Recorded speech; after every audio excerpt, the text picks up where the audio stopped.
Thank you, Brother Larry, and good morning, everyone. Good morning. It's, as we said yesterday, a pleasure to be here and to be able to have fellowship with all of you here this week. I want to start off by saying this is some new material for me, so that's by way of begging your forgiveness. If there's a few errors here and there or points that you can help me with. I've only actually given this once before. It was in Prince George just back in May. And I just have to kind of tell a story about going through customs, going through Vancouver. It was really strange. As Mary Kay and I were going through customs, the customs officer really started interrogating me as to what we were doing going up to British Columbia. And instead of just saying we're going to visit friends, which would have been probably the smart thing to say, I told him we were going up for a church gathering, and he asked me why. I told him I was speaking. I guess that triggers for them a concern that you might be taking income away. And so they didn't ask me whether I was being paid for it or anything, but he started asking me questions about, well, what's your topic? I told him, well, it's about the period of time, about the Second Temple period, kind of dealing from the period of, let's say, Ezra, all the way through the period of time of Nehemiah. And he said, he asked me 4 more questions, and finally he said, well, why did you pick that topic? And I didn't say it, but what I really wanted to say was because I didn't know better. It covers a long period of time, and I just want to say by disclaimer here, we're not going to be able to deal with all of the material. And one of the things that for me has been quite interesting is really trying to just get a better sense of the history of this period. It's a history-packed area, and it gets us into some of the information about kings of Persia. Some things we need to know, other things perhaps we don't have to know as much. So what I hope is we'll touch on some of those things, but primarily what this study is about is hopefully exhortational, but mostly for us to take a look at our ecclesias today. And so we'll have a few words about that as we go through. So here are the classes for the week. We're starting off with a call to return home, which is dealing with not only them being brought into Babylon, and then later we see the scenes of Shushan, but also the ability for them to be able to return home, who actually does go home. Also, we'll look at tomorrow, Consider Your Ways, which was a very important message to them, that they needed to use self-examination in their lives. And we're going to argue tomorrow that is probably one of the most important lessons that comes out throughout Scripture, is the issue of don't let self-examination break down. When that happens, it is the root of all evil, for not only for ourselves personally, but in our ecclesias.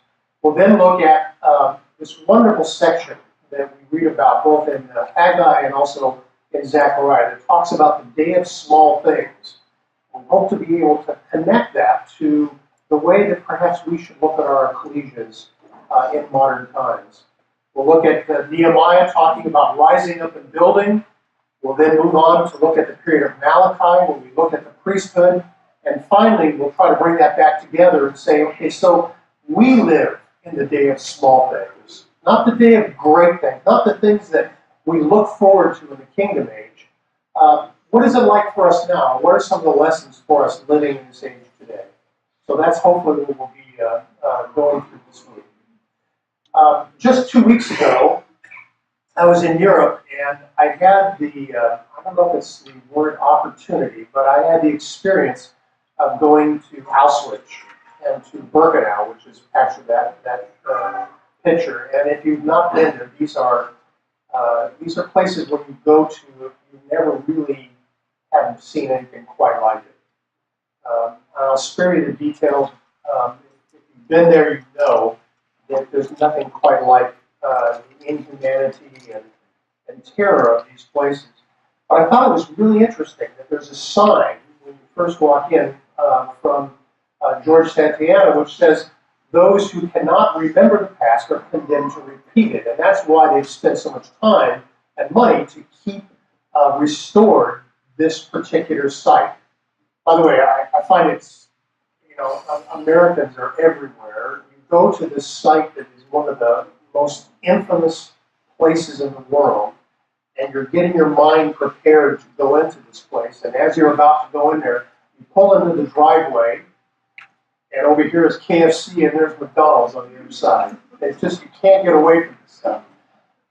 But the point here that I found to be not only important for this visit, but also important for us in the truth, is to be able to look back at these examples, as we're going to see in this Second Temple period, and be able to try to look at what happened, what did they learn, what did they do right, and what did they not do right, and be able to say, well, what can we learn from that today in order for us to have our ecclesias remain strong in the last days before the Lord's return.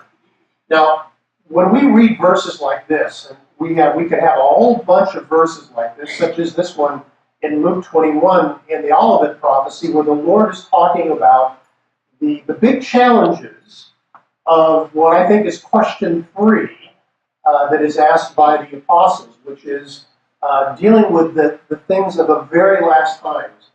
And his comment is this: be careful, or your hearts will be weighed down with carousing, drunkenness, and the anxieties of life, and that day will close on you suddenly like a trap, or will come on all those who live on the face of the whole earth. Be always on the watch, and pray that you may be able to escape all that is about to happen, and that you may be able to stand before the Son of Man. You add things like this, 2 Peter chapter 3, where he says, knowing this first, that there shall come in the last days scoffers, walking after their own lust, and saying, where is the promise of his coming? For since the fathers fell asleep, all things continue as they were from the beginning of creation. So we're aware of the prophecies about our day. And the real question in my mind is, we can look at this in a fatalistic way. We can wave the white flag, and perhaps we might even look at things like, the overwhelming affluence that we see across Christadelphia, particularly in North America. We can look at things like apathy, and we can look at them in terms of, well, this is what was prophesied was going to happen. We can have a fatalistic kind of a view about this. And frankly, brothers and sisters, I hear this kind of thought being expressed when we see in our ecclesias things that we would never have accepted, that we would never have soundly exhorted about and warned each other about. But we perhaps think of it in terms of, well, this is what was prophesied in the last days, and we just kind of move along. I like to suggest, I think that's just a really wrong way for us to be thinking. So, why the study of the Second Temple? That's what the customs officer asked me. First of all, there's a lot of similarities between what they were going through and what we're going through right now. What they were waiting for was the Messiah. Now, we're waiting for his return and for the great establishment of his kingdom, but they too had the promise of the Messiah, and they were struggling in ecclesial life, really struggling. There were those who had been taken into captivity into Babylon, and it was actually a lot better in Babylon for them. I mean, from a material standpoint. They had been under really very turbulent times in the land before captivity, and they had become pretty comfortable. And when the opportunity to come back actually is given, many of them decide not to come back because they were in comfort in Babylon. And when the temple is rebuilt, when they finally look at the temple, they say, okay, there are some people who look at it that were alive and saw Solomon's temple and all of its glory and splendor. And when they looked at this temple, it just did not measure up. And it says there are those, it's a wonderful passage, we'll look at it, that the joy and the screaming that was positive was as loud as those who were weeping over the view of how the standard wasn't the same for that particular temple. And some of them, because of that, were disillusioned. When they looked at the temple that was rebuilt, it just didn't measure up. I don't suppose you've ever thought of the ecclesia that way. So we'll look at this when we get into our class tomorrow.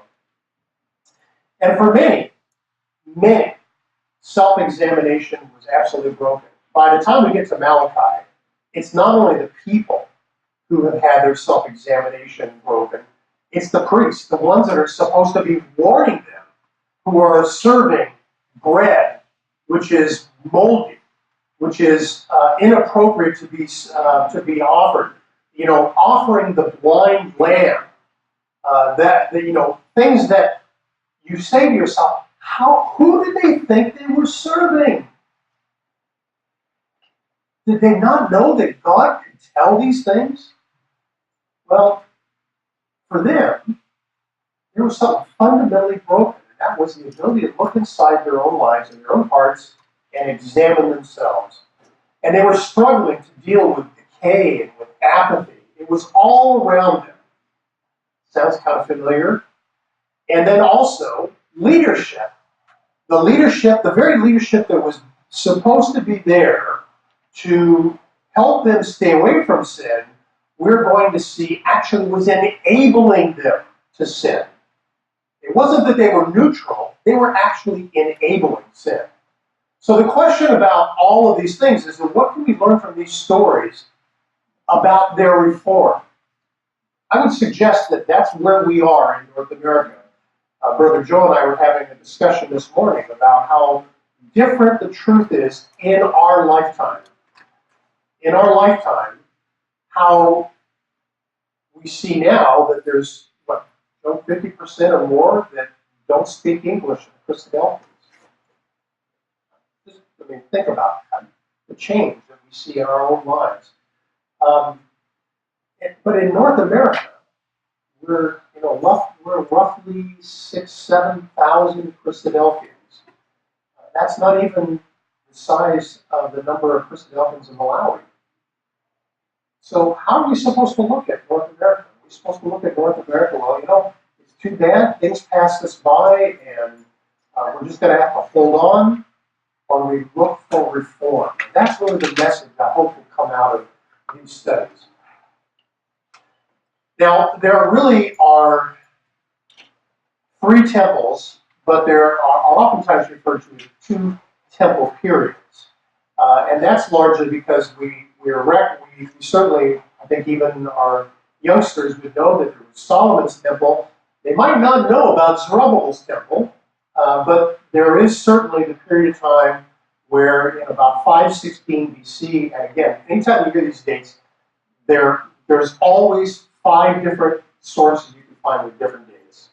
But roughly around 516 BC, and that lasted until Herod began his work on that same spot by taking what was a dilapidated temple and rebuilding it, and to beginning that process, which actually was finished just a little bit before 70 AD. And then as soon as it was finished, it actually was to be destroyed soon thereafter. So there are these 3 temples and 2 temple periods that you can put together. Now, this is very busy, and in the back I'm sure it's going to be difficult to be able to see it. But it's important for us just to kind of get our timing on things. So if we were to look at the establishment of the tabernacle, that would go back to about, let's say, 1250 BC. Solomon's temple would have been roughly about 968 BC. Remember, David lives about 1,000 years before the time of Christ. Solomon's temple about 968. And then we get to the destruction of that temple. Now, that's a fairly agreed-on date, which is about 586, 587 BC. And then finally, Zerubbabel's reconstruction of the temple was completed about 515. And then we have to skip all the way to 19 BC before we get to the time where Zerubbabel's temple has been dismantled and replaced by the work of Herod. So those are the periods that we're going to be looking at as we go through. And really, the period we're going to be looking at is what I just darkened here. I'm going to go back so I can read it. This will be the period of time which will be following the period right in our Bibles with Chronicles, Second Chronicles, as we're going to be moving into Ezra and these periods. One of the real interesting pieces, of course, about the way our Bibles are constructed is how off geographically this section is. That we see places like Ezra and Nehemiah, which were really, Nehemiah would have been somebody who had been contemporary with a person like Malachi, which is at the very end of our Old Testament Bibles. But the period of time that we'll be looking at is right here. So another way of thinking of this is really to think of some of the writings that deal with specific issues. In this period of time, you have Second Chronicles, you have Jeremiah, Daniel, and Ezekiel, all of which are dealing with prophecies about the return to Jerusalem out of captivity and the rebuilding of Jerusalem. You then have the work itself being spoken about, and that's in Ezra and Nehemiah. And then you have three prophets, Haggai, Zechariah, and Malachi, all of which are exhortations to the people about their, not only the work and completing the work, but about them being spiritually right with God, which was really the most important thing. So that might be another way to look at this period. Brother Ashton, in his book, The Exile's Return, which is a very good book, I highly recommend it, talks about it this way. He says there's 70 years where they were serving Babylon.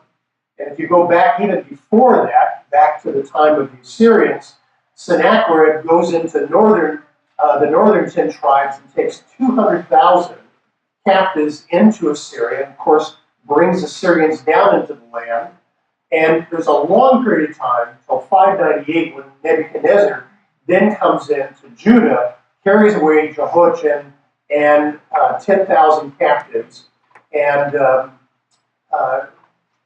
takes the temple treasures with him.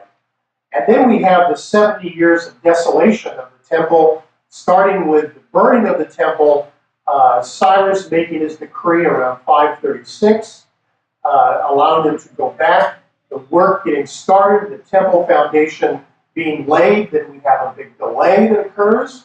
And finally, under Darius, we see the work resuming, and finally the temple work being finished. And then the remaining work, we read about accounts such as the book of Esther.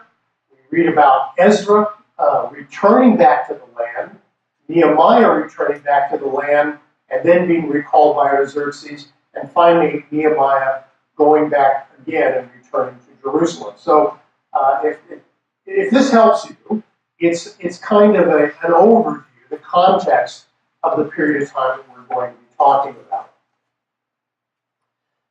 Now, in order for us to understand a little bit about the period of time we're going to be talking about, we have to understand where Israel came from. The state of Israel had been so bad that God had to take drastic action to be able to save his people. They would have been lost by assimilation. And what we see in Isaiah's first 6 chapters, as he describes over and over the different parts of what we read about Israel, you hear themes that keep coming up over and over again. The first one was this idea of fleshly pride. That we can do what we want, that we can go after the things that we want to be involved with.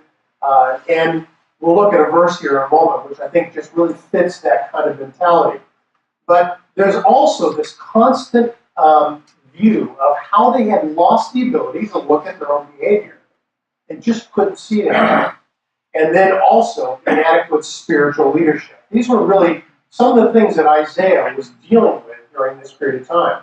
Now, we will not take time to go through all this, but this is a real condemnation of all the commandments that are stipulated on the left-hand side of this chart. Not only the 10 commandments, but all the other things that they were told in Scripture that they were commanded not to do. What we read about in Ezekiel, Isaiah, Jeremiah, what we read about is the chronicling of how they systematically went about violating all of these commandments. Not a few of them, every one of them. And that's how lost they had become. Now, this is a verse, I think, that really kind of captures how bad they were. And the word here, laden, is just a great word to describe how sinful these people were. In Isaiah chapter 1, verse 4, "Ah, sinful nation, a people laden with iniquity, a seed of evildoers, children of their corrupters. They have forsaken the Lord. They have provoked the Holy One of Israel unto anger. They are gone away backward." This idea of being laden down, I'm not really sure what country this is from, but I found this picture because you can see that these people not only are laden down, but they're actually beginning to physically impact them. Even when they're not carrying that burden, they're still going to be bent over. And this is really what was going on with the spiritual collapse of Israel. They were a people who were just burdened with sin. It was something that was something that they were laden with iniquity. Well, we see that in Jeremiah chapter 23 and verse 14, it says, I have seen also in the prophets of Jerusalem a horrible thing." So these are the prophets. They commit adultery and walk in lies. They strengthen also the hand of evildoers, that none doth return from his wickedness. They are all of them unto me as Sodom, and the inhabitants thereof as Gomorrah. So not only were these prophets at the time of Isaiah's day contemptible, but what they were doing is not only participating themselves in sin, but enabling sin and failing to be able to live up to any of the responsibilities to the flock about repentance. So this chart, we'll refer to this a few times, is really kind of what we're going to see as we move through this. We're going to see that in Israel's history, there seems to be a period of time where you see affluence, they're doing well, they're getting comfortable, and that leads to an arrogance, fleshly pride. What comes next? Apathy. What comes next? Apostasy. And finally, when God intervenes, there finally can be reformation.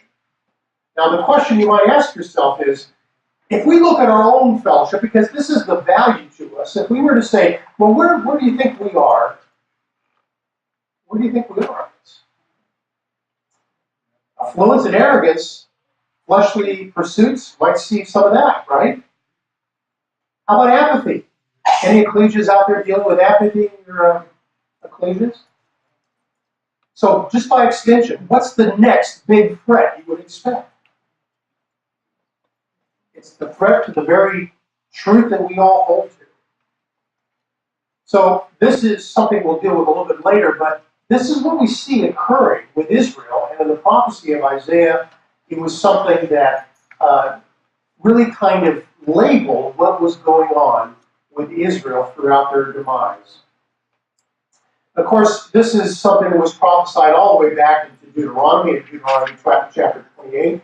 We won't read the whole passage, but we're told that in Deuteronomy 28, "The Lord shall bring thee and thy king, which thou shalt set over thee, unto a nation which neither thou nor thy fathers have known, and there shalt thou serve other gods, wood and stone. The Lord shall bring a nation against thee from far, from the end of the earth, as swift as the eagle flieth, a nation whose tongue thou shalt not understand.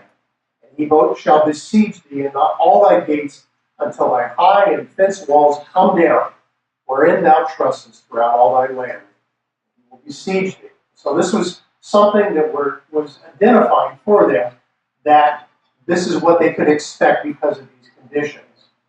So what we really like to pick up with now is this idea about captivity in Babylon. What a remarkable place Babylon must have been, at least for a tourist, right? It would have. They describe places like this when you move into Ishtar Gate, which is that big, beautiful blue gate that had the lions on it. It's actually been recreated now in Germany in a museum. It's interesting. They talk about golden paved roads going in. We all know that one of the seven wonders of the world, the Hanging Gardens, was there. Incredible wealth, by far the wealthiest nation that had ever been known at that time. And they were taken into captivity. Now there were those who were longing, even though they were in Babylon and all this wealth and things actually started going better for them, there were those who never lost sight of the truth. We read about this in Psalm 137, where it talks about, by the rivers of Babylon, there we sat down, yea, we wept when we remembered Zion. We hanged our harps upon the willows in the midst thereof. For there, they that carried us away captive required of us of a song, and they that wasted us required of us a mirth, saying, sing us one of the songs of Zion. How shall we sing the Lord's song in a strange land? If I forget thee, O Jerusalem, let my right hand forget her cunning. If I do not remember thee, let my tongue cleave to the roof of my mouth. If I prefer not Jerusalem above my chief joy. Now there were some that were in Babylon that felt this way, who stayed focused on the return back to the land, to being able to rebuild the temple for that period of time that they'd heard prophesied to elapse, to allow them to be able to restore themselves as God's people living back in the land. But it's important that they were told that they were sent to Babylon not only for punishment, but for their good. In fact, in Jeremiah chapter 23, and verses 5 and 6, we read this: Thus saith the Lord, the God of Israel, like these good figs, so will I acknowledge them that are carried away captive of Judah, whom I have sent out of this place into the land of the Chaldeans for their good. For I will set mine eyes upon them for good, and I will bring them again to this land, and I will build them, and not pluck them down, and I will plant them, and not pluck them up. So what was going on in Babylon was for their good. Now, so you might ask yourself, well, why would that be good for them to go to Babylon? Well, first of all, as it started out in Babylon, historically we're told that they were initially secluded in separate camps and ghettos, which is kind of common to the experience of much of Israel's history. They were secluded. And when they got to Babylon, what they undoubtedly would have been seeing is a level of godlessness and idolatry that would have probably repulsed many of them. And they were forced to come face to face with the consequences of their sin. Sin can continue along until sometimes you finally run into the consequence for your sin. And then it brings it right up into your face to recognize what has actually happened because of your sin. And there would have been undoubtedly an awareness of what they had lost. So I think it's very possible it helped to define and maybe even refine as they were exposed to the idolatry and the fleshly pride of Babylon. And it focused those who were of the right mind, those who talked regularly about the truth, It focused them on how important the return to the land was going to be. This is going to be an important thing for us too, because one of the important things for us in our quest, in our time where we find ourselves living in somewhat of a Babylon ourselves, is to be focused on the promise of the return of the Lord Jesus Christ and a better day that's coming. But this was part of what was going on for them. Now it's interesting, though, what began to happen over time is that things started getting comfortable. Well, first of all, Jewish infrastructure established. Eventually there was a place you could go down and get bagels. There was a place you could get anything you were looking for, and it was right there. It allowed them to settle by what was really an irrigation ditch, which is the Kibar River, but it allowed them to build and to farm, and they now reached a standard of living which was better than when they had been back in the land, particularly under the famine that they had had and the ravages of the foreign armies that had been coming down upon them.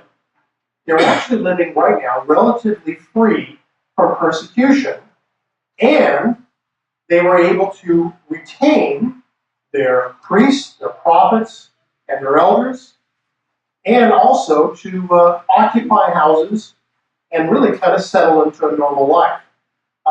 Some of you may have a copy of this book by Leon Wood. It's a survey of Israel's history. He said that in Babylon, the thing that was really important for the people was, first of all, that the institutions that they had been used to in Israel, they were able to bring largely and reestablish in Babylon. And they did have a relative amount of freedom of movement. They were able to write and have correspondence privileges back to the people in the land. They were well employed. Many of them did quite well, and they were living in a fertile and well-watered land, right there in that Fertile Crescent area. So, in a lot of ways, it was pretty comfortable. But they were told by God that He was still with them during this period of time. And He tells them that while you're in Babylon, while you've been carried away, I want you to build houses and dwell in them, plant gardens, and eat the fruit of it. Take wives and beget sons and daughters. Regular parts of life. Do this, that ye may be increased there and not diminished. And seek the peace of the city, whither I have caused you to be carried away captives. Seek the peace. And pray unto the Lord for it. And for in the peace of it, thereof shall ye have peace. So they were actually to pray for the peace of Babylon, the place that they'd been taken, while they were looking forward to the time of returning back to the land. So the land was restored, but the people had not been cast off.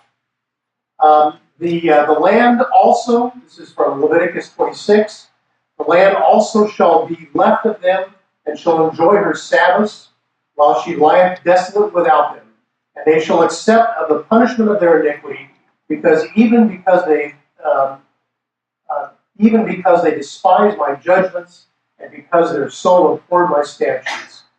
And yet, for all that, when they be in the land of their enemies, I will not cast them away, neither will I abhor them, to destroy them utterly, and to break my covenant with them.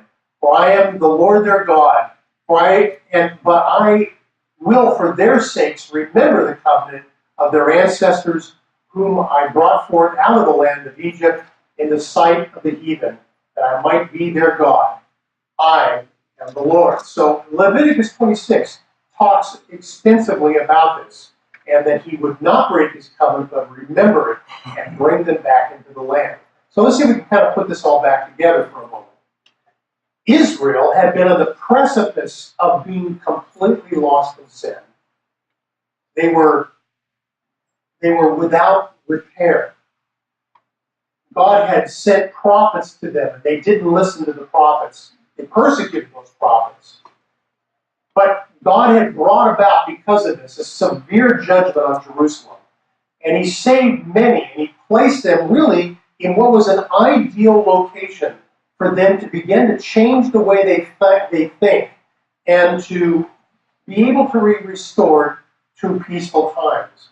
He put them in a land where they could retain their identity and where they could actually have where they could prosper. And he placed them at an idolatrous extreme so that they could see just what that looks like, and they could begin to see themselves as a separate people.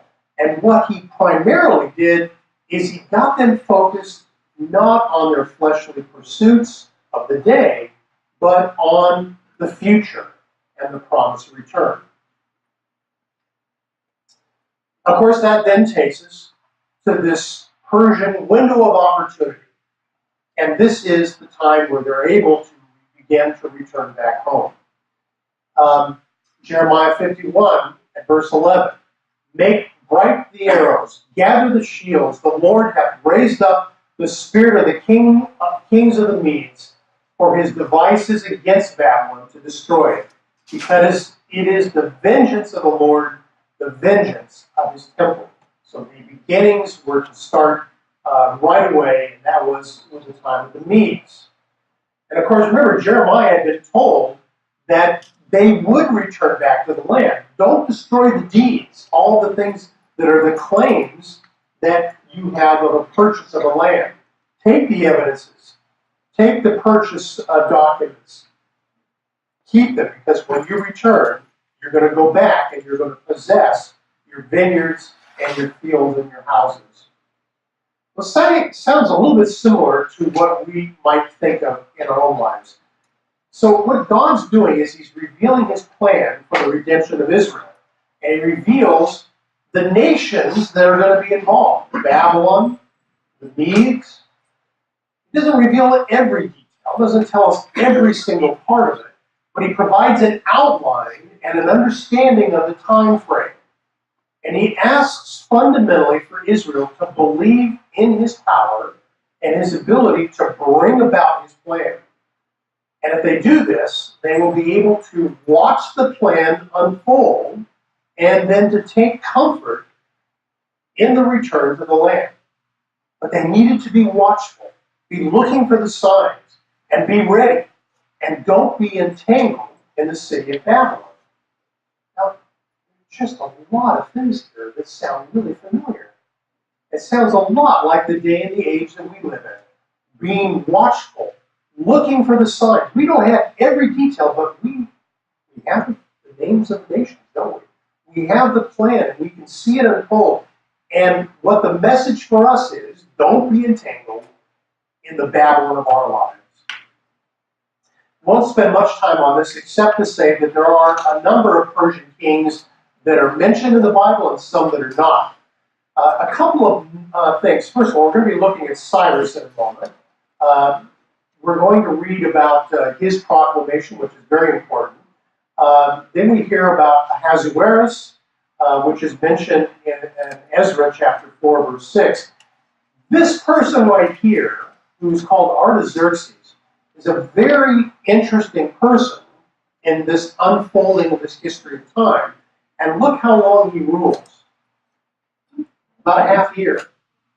And it just happens to coincide whenever the people of the land go to the Persian king to get the building stopped. It's a very interesting period of time. Then followed by Darius, and as you can see, goes on through a period of time.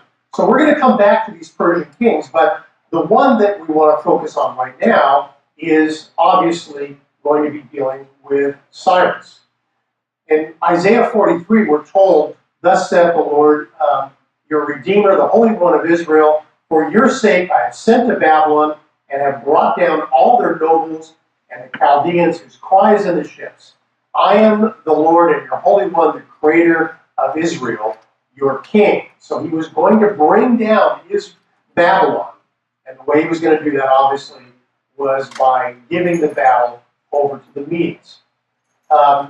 Isaiah 44, "that confirmeth the word of his servant, and performeth the counsel of his messengers, that saith to Jerusalem, Thou shalt be inhabited, to the cities of Judah, Ye shall be built, and I will raise up the decayed places thereof, that saith to the deep, Be dry, and I will dry up thy rivers. That saith of Cyrus, He is my shepherd, and shall perform all my pleasure, even saying to Jerusalem, Thou shalt be built, and to thy temple thy foundation shall be laid. So this is a prophecy that's about 150 years before the birth of Cyrus. And his name is actually given to us. That's what we read in Isaiah 44. Isaiah 45 goes on to say, talk about how this will be given to him, that it will be given to him by God. And then he goes on to say, not only have I said these things, but I have surnamed thee, though thou hast not known me. I am the Lord, and there is none else. There is no God besides me. So this prophecy about what was going to happen and the prophecy about the Cyrus who was to come was certainly done well before Cyrus came onto the scene. But let's make no mistake about Cyrus. He was no God-fearing man. This was not... so clearly, he may have been influenced by Daniel, may have been influenced by others who were there, but he certainly was not a man who you would say was a God-fearing man. Even though we have very interesting passages about him talking about how he acknowledged God. But it's interesting that he had lulled the Babylonians into this inactivity because he had gone to war with Lydia, which was a potential ally for Babylon. And he takes maximum advantage of this because there's this developing discontent that's happening in Babylon. And basically what happens is he walks right into the city. The military campaign against Babylon came also almost as an anticlimax. And in the late summer of 539 BC, he and his armies marched into the city.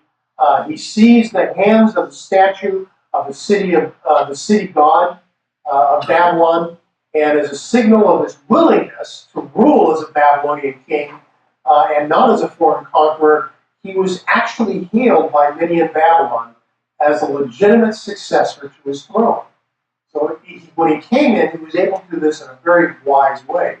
And one of the incredible things that we read about with the Cyrus cylinder, and really about Persia in general, was that this was a great time, if you are of another religion, to be able to practice your religion under these people.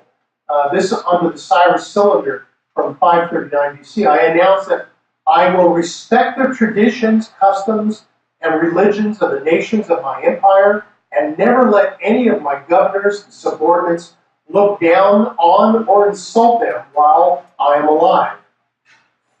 From now on, I never let anyone oppress any others, and if it occurs, I will take his or her right back and penalize the oppressor.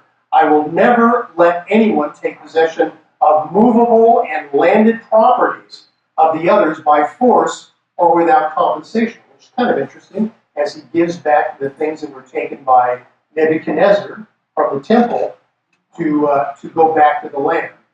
While I'm alive, I prevent unpaid forced labor. Today, I announce that everyone is free to choose a religion. People are free to live in all regions and to take up a job, provided they will never violate others' rights. That sounds pretty good, doesn't it? And it was a really important condition for allowing the return of Israel back into the land. And of course, we read this in 2 Chronicles, now the first year of Cyrus, king of Persia, that the word of the Lord spoken by the mouth of Jeremiah might be accomplished. The Lord stirred up the spirit of Cyrus. So this is Cyrus's doings. And he made a proclamation throughout all of his kingdom, and also put it in writing, saying, Thus saith Cyrus, king of Persia, all the kingdoms of the earth hath the Lord God given me, and he hath charged me to build him an house at Jerusalem, which is in Judah. Who is there among you of all his people? The Lord his God be with him, and let him go up. So we have this period of time. Now it's interesting that Daniel was born approximately around 623 BC. And at the age of 90, he may have actually lived long enough to be able to see the beginning of the return back into the land and the completion of that temple foundation. So the proclamation continues. Now, the first year of Cyrus, king of Persia, that the word of the Lord by the mouth of Jeremiah be fulfilled. The Lord stirred up the spirit of king of Persia, that he made a proclamation throughout his kingdom, and put it also in writing, saying, Thus saith Cyrus, king of Persia, the Lord God of heaven hath given me all the kingdoms of the earth, and he hath charged me to build him an house at Jerusalem, which is in Judah. Who is there among you of all his people? Does God be with him? Let him go up to Jerusalem, which is in Judah, and build the house of the Lord God of Israel. He is the God which is in Jerusalem. So we see that his spirit was stirred up. This wasn't Cyrus doing this of his own thinking, but rather something that was stirred up. And we see that this is true that in Ezra chapter 1, the chief of the fathers of Judah, Benjamin, and the priests and the Levites, with all them whose spirit God had raised. So they are the ones that go back to the land. So who's in control of this? Who's making this happen? Well, Cyrus is under the control of God, and it's him stirring them up, and also it's the people who return to the land whose spirit God had raised. Now, there's another additional detail, and we're going to end with this slide here, that in the first year of Cyrus the king, the same Cyrus the king made a decree concerning the house of God at Jerusalem. Let the house be builded, the place where they offered sacrifices, and let the foundations thereof be strongly laid. The height thereof 60 cubits, and the breadth thereof 60 cubits, with 3 rows of great stones, and a row of new timber, and let the expenses be given out of the king's house. You might ask yourself, how did he get all these ideas about what the size should be, what the cost might be? And also let the golden and the silver vessels of the house of God, which Nebuchadnezzar took forth out of the temple, which is at Jerusalem, and brought into Babylon, be restored, and brought again unto the temple, which is at Jerusalem, every one to his place, and place them in the house of God. I'm going to go one more slide here, which is just, which is to say, actually that's about 4 slides, you see that? Which was that when they begin to return, what happens, it says, Then rose up the chief of the fathers of Judah and Benjamin, and the priests and Levites, with all them whose spirit God had raised up, to go to build the house of the Lord, which is in Jerusalem. And all they that were about them strengthened their hands with vessels of silver, with gold, with goods, and with beasts, and with precious things, besides all that was willingly offered. Also, Cyrus the king brought forth the vessels of the house of the Lord, which Nebuchadnezzar had brought forth. Even those did Cyrus, king of Persia, bring forth by the hand of Mithredath, the treasurer, and numbered unto them Sheshbazzar, the prince of Judah. Now, we know that name, but not in that form. That's Zerubbabel. And that's what we're going to